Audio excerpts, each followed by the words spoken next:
शेतकरी मित्रांनो नमस्कार. मी मुकुंद साबळे. आपल्या एम एस गुरु ह्या यूट्यूब चॅनलमध्ये संपूर्ण महाराष्ट्रातल्या ऊस उत्पादक शेतकऱ्यांचे सहर्ष स्वागत आहे मित्रांनो. आजचा आपला विषय असणार आहे जे आपण कोणत्याही पिकासाठी बायो फर्टिलायझर वापरतो आहे, म्हणजेच जीवाणू खतांच्या ज्या निविष्ठा असतात त्या आपण योग्य पद्धतीने जर वापरायचे असतील तर ह्यामध्ये कोणकोणत्या पिकावरती त्याचा अपेक्षित परिणाम दिसतो आहे किंवा कोणकोणत्या पिकामध्ये हे जर वापरलं तर आपल्याला चांगल्या पद्धतीचे रिझल्ट मिळत असतात. शेतकरी मित्र, सगळ्याच बायो फर्टिलायझरचा वापर ॲग्रिकल्चर सेक्टरमध्ये मोठ्या प्रमाणात करणं खूप गरजेचं आहे. ह्याच्या पाठीमागची कारणं स्पष्ट करतो आहे मित्र. आपण आपल्या जमिनीमध्ये जी ही रासायनिक खतं वापरतो आहे, जी ही सेंद्रिय खतं वापरतो आहे, त्याचं खनिजीकरण अतिशय कमी होताना दिसतं आहे. ह्याच्या पाठीमागचं मूळ जे कारण आहे, आपल्या मातीमध्ये जीवाणूंची संख्या खूप कमी होत चाललेली आहे. ह्याच्या पाठीमागचं कारण काय, तर जमिनीमध्ये जी आपण हुमणी आळी असेल, वाळवीची जी काही कीड असते, त्याच्या नियंत्रणासाठी वेगवेगळ्या पद्धतीची कीटकनाशकं आपण जमिनीमध्ये वापरत असतो आहे. त्याचबरोबर बुरशीनाशकांचा सुद्धा मोठ्या प्रमाणात वापर हा शेतकरी करताना दिसतो आहे. आणि त्यामध्ये ह्या जमिनीच्या वरच्या थरातील जो काही जीवाणूंचा काउंट असतो आहे किंवा जीवाणूंची जी संख्या असते ती कमी होत असते. एखाद्या ठिकाणी आपण फिप्रोनिल असेल, फोर्टेला असेल, लिसेंटा असेल, अशा पद्धतीचे कीटकनाशक आपण हुमणीच्या नियंत्रणासाठी जर वापरत असाल तर अशा जमिनीमध्ये वरच्या थरातला बॅक्टेरियाचा काउंट हा प्रचंड मोठ्या प्रमाणात कमी होत जातो. जेही शेतकरी कीटकनाशकांचा वापर आपल्या जमिनीमध्ये मोठ्या प्रमाणात करत आहेत त्यांच्या जमिनीमध्ये जीवाणूंची संख्या खूप कमी राहते. आणि अशा जमिनीमध्ये हा शेतकरी प्रॅक्टिस करत असतेवेळी किंवा रासायनिक खतांचं व्यवस्थापन करत असतेवेळी मोठ्या प्रमाणात खतं वापरण्याचा प्रयत्न करतो आहे. आणि ते खत जमिनीमध्ये जे जीवाणू असतात त्याच्यावरती प्रोसेस करत असतात आणि तेच खत आपल्या पिकाला उपलब्ध करून देण्यासाठी हे जीवाणू अविरत काम करत असतात. हेच जर बॅक्टेरिया आपल्या जमिनीमधले कमी जर झाले तर जीही आपण रासायनिक खतं आपल्या जमिनीमध्ये टाकतो आहे किंवा त्याचा वापर करतो आहे ती खतं आपल्या पिकाकडून मोठ्या प्रमाणात उचल केली जात नाहीत. ह्याच्या पाठीमागचं मुख्य कारण आहे की त्याचं भूद्रावण जे असते किंवा ज्याला आपण सॉईल सोल्युशन म्हणतो आहे ते तयार करण्यासाठी ह्या बॅक्टेरियाचा काउंट आपल्या जमिनीमध्ये अतिशय कमी राहत असतो आहे किंवा तो कमी पडत असतो आहे. आणि हे खत जे काय आपण अतिरिक्त खर्च करत असताय किंवा रासायनिक खतांचा वारेमाप जो वापर करताय त्या ठिकाणी ह्या खतांचं खनिजीकरण अतिशय कमी होताना दिसतं आहे आणि ते पिकाकडून कमी उचल होताना दिसतं आहे. आपल्या जमिनीमध्ये सेंद्रिय कर्बाचं प्रमाण हे मोठ्या प्रमाणात असेल तर ह्या जीवाणूंची संख्यासुद्धा मोठ्या प्रमाणात वाढत जाते. मग काही शेतकरी म्हणतील माझ्या जमिनीमध्ये सेंद्रिय कर्बाचं प्रमाण कमी आहे. शेतकरी मित्र, कमी जरी असलं तरीसुद्धा जे जीवाणू असतात त्यांचा कार्यकाल जमिनीमध्ये हे ॲप्लिकेशन गेल्याच्यानंतर कमीत कमी 1-2 ते 3 महिने हे अविरत काम करत राहतात. समजा त्यांना जमिनीमध्ये खाण्यासाठी पुरेसा अन्नपुरवठा कमी असेल किंवा सेंद्रिय कर्बाचं प्रमाण कमी असेल तर ते थोडेसे त्याचा काउंट कमी यायला चालू होतो आहे. पुन्हा त्याचं ॲप्लिकेशन दिल्याच्यानंतर पुन्हा त्याचं जनरेशन चालू होतं आहे आणि ही सिस्टीम तुमची एक सायकल तयार होते.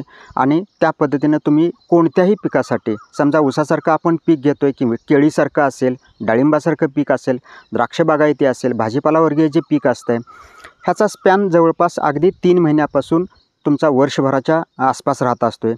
मग त्याच्यामध्ये डाळिंब बाग असेल किंवा केळीची बाग असेल, द्राक्षाची बाग असेल, अशा पिकांचं ज्यावेळी आपण नियोजन करत असतो त्यावेळेला तुमच्याकडं कमीत कमी 2 ते 3 वेळेला वर्षभराच्या शेड्यूलमध्ये बायो फर्टिलायझरचा वापर करणं खूप गरजेचं आहे.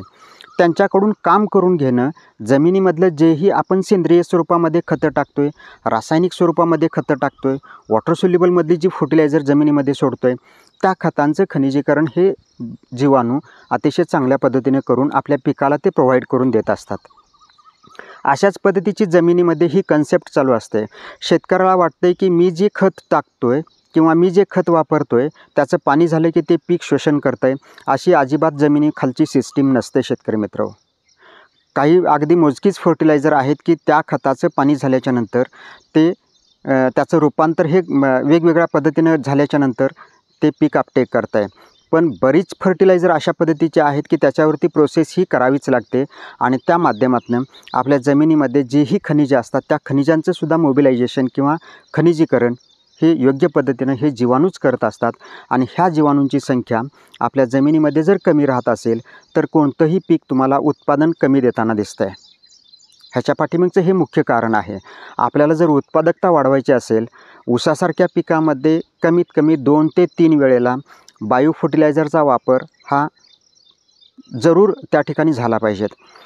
शेतकरी मित्र, ज्यावेळी आपण जीवाणू खतांचा वापर करतो आहे, अशा वेळेला नेमकं पहिल्यांदा आपण काय केलं पाहिजेत? ज्यावेळी आपण कांडी लागण करतो आहे किंवा रोप लागण करतो आहे, त्यानंतर आपण हे पाणी देत असतो आहे.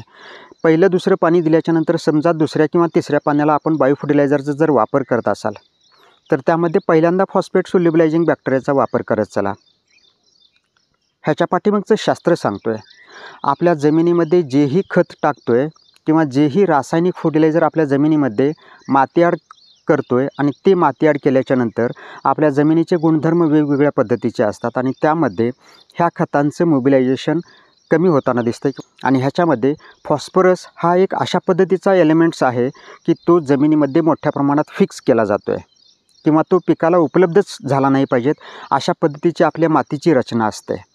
आणि त्यामध्ये आपण पहिल्यांदा फॉस्फेट सोल्युबलायझिंग बॅक्टेरियाचा वापर केला तर हा जो काही फॉस्फरस आहे तो मोठ्या प्रमाणात पिकाला रिलीज करून दिला जातो आहे. त्या अनुषंगानं बाकीचे जे फर्टिलायझर असतात ती ह्या मातीच्या कणापासून थोडेसे बाजूला होत जातात. ज्या ठिकाणी फॉस्फरस आहे त्या ठिकाणचं फॉस्फरस जीवाणूंनी त्याचं मोबिलायझेशन केल्याच्यानंतर तो पार्टिकल मातीपासून बाजूला होतो आहे आणि त्याचं खनिजीकरण मोठ्या प्रमाणात होतं आहे. म्हणून सुरुवातीला फॉस्फेट सोल्युबलायझिंग बॅक्टेरियाचा वापर केल्याच्यानंतर मग तुम्ही पोटॅश मोबिलायझिंग बॅक्टेरिया असेल किंवा ॲसिटोबॅक्टर असेल, ॲझोटोबॅक्टर असेल, ॲझोस्प्रिलम असेल, ॲझोस्पायएसपी असेल, अशा वेगवेगळ्या पद्धतीची जी जीवाणू खतं असतात त्याचा वापर स्टेप बाय स्टेप तुम्ही करत जायचा आहे.